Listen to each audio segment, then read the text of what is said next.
Within the highest levels of Trump administration, the idea that Attorney General Pam Bondi runs the Justice Department or that Christine Noem runs the Department of Homeland Security is woefully incomplete. Nominally independent departments are run by the West Wing of the White House and therefore largely by Miller. So as we cover all of this stuff, it's important to note that there's a person behind him that is machinating 24/7, 365 for mass deportations and probably concentration of these detained migrants. And he has a really dark dystopian worldview that Donald Trump doesn't really care about because Donald Trump's a narcissist. That's why you don't see him. People ask him, how do you feel about Charlie Kirk? Oh my God, did you see where they brought my trucks for the ballroom?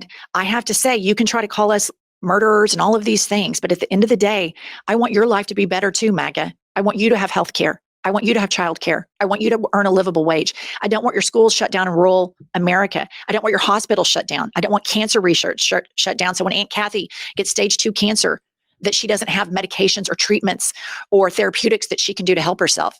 And so this is a really dangerous time where you have just such a large portion of the population advocating for the policies of a complete psycho that needs to be in a padded cell in a straitjacket. Somebody that has very Hitler-esque ambitions for the United States of America.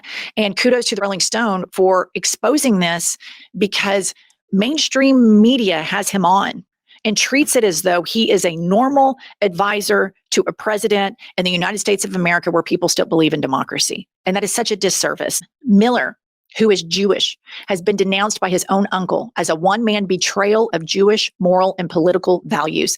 Miller has long held the deepest admiration for the Immigration Act of 1924 and wishes to bring America back to those days.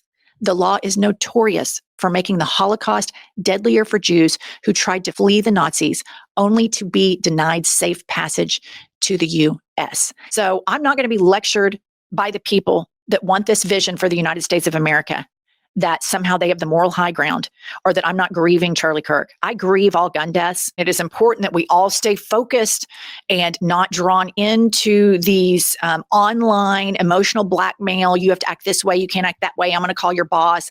That is trying to silence free speech, trying to whitewash and martyr a guy who was an unapologetic racist.